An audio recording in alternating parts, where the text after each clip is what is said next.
Hey guys, it's Jessie here. I'm so excited to show you how I make this Japanese Hokkaido milk bread.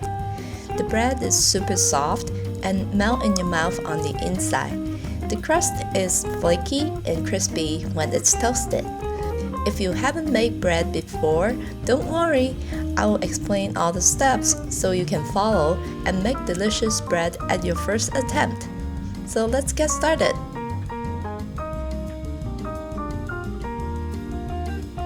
What makes this recipe special is it contains 23% whole wheat flour, and we are going to use it to make Tangzhong, which is what we call water roux.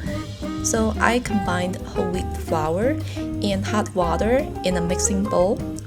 Once it's cooled down, gently knead the dough until the flour is incorporated.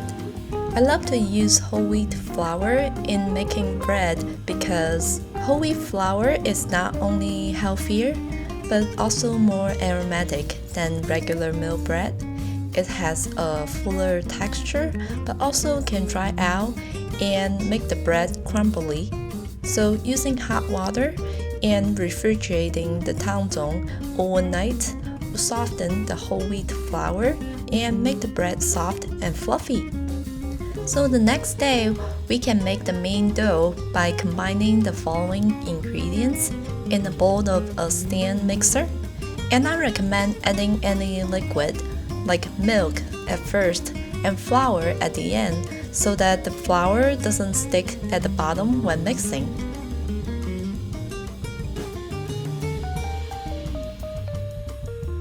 And then we turn the mixer on low speed. I'm using 2 for my mixer, and add the whole wheat Tangzhong in small pieces.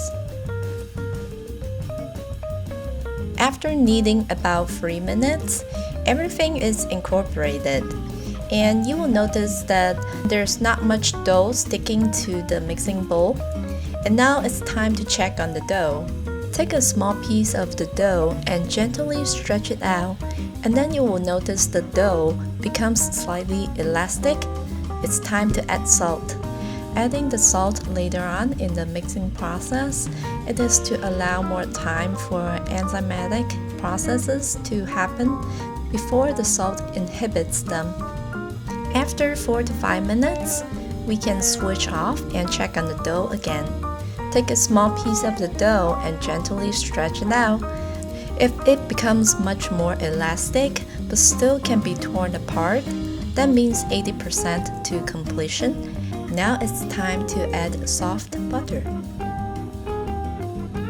Set the mixer on medium speed and mix for another 2 to 3 minutes. The reason we add butter last is it can inhibit gluten formation. It coats the proteins that will form gluten. We want to knead the dough to get gluten faster. Now let's check on the dough again. If it's elastic but still can be torn apart easily, we need another 1 to 2 minutes mixing. This method is usually what we call window pane test. It's one of the best ways to tell if you have sufficiently kneaded your dough. If you can stretch the dough without it breaking, that means the gluten is well developed and your dough is ready to rise. For Japanese milk bread specifically, the optimum temperature is ranged 77 to 82 degrees Fahrenheit. So in the winter, you might want to use warm water, and in the summer, you might want to use cold water to make the dough.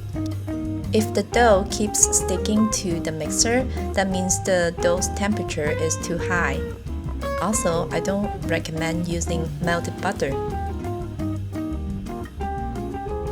Transfer the dough to a big bowl. Gently fold the dough so that the surface is smooth.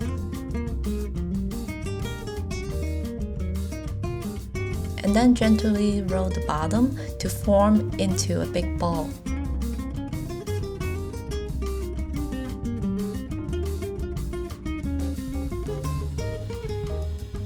So now we are gonna start our first fermentation for 1 hour at 82 Fahrenheit degrees. After the first fermentation, we need to fold the dough again. This is to develop gluten structure. By stretching, it helps the dough more effectively hold water and air.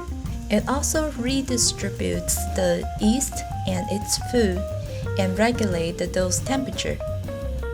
Remember, we want to be gentle.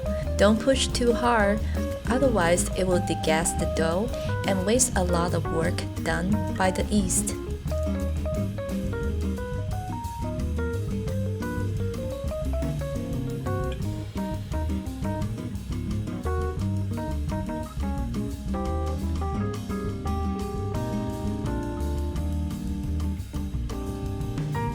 After the second fermentation, we are ready to pre-shape the dough.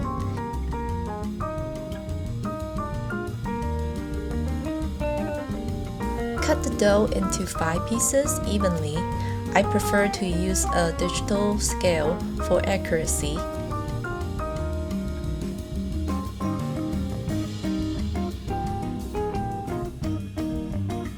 Gently stretch each piece and fold it down. Then roll it into a ball.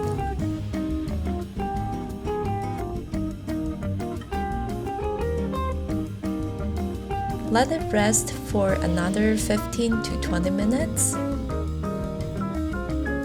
Take one piece and use a rolling pin to shape it into a circle.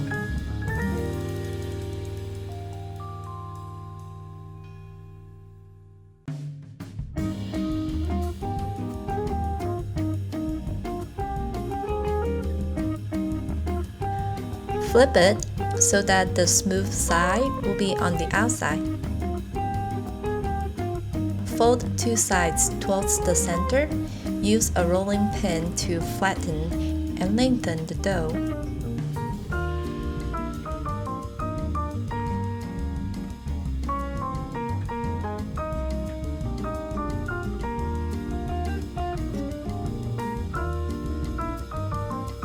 Pinch one end so that the closing will look nicely.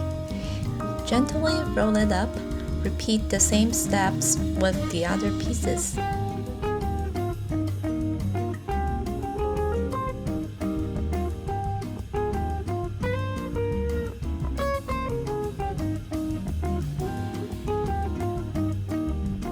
Place the dough into the pan. Cover with plastic wrap. Let it rise at room temperature, or you can use the oven for bread proofing.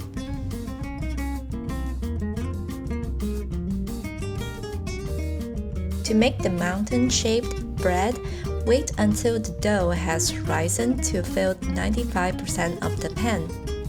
To make the square-shaped bread, once the dough has risen to fill 85% of the pan, cover with a lid, and it's ready for baking.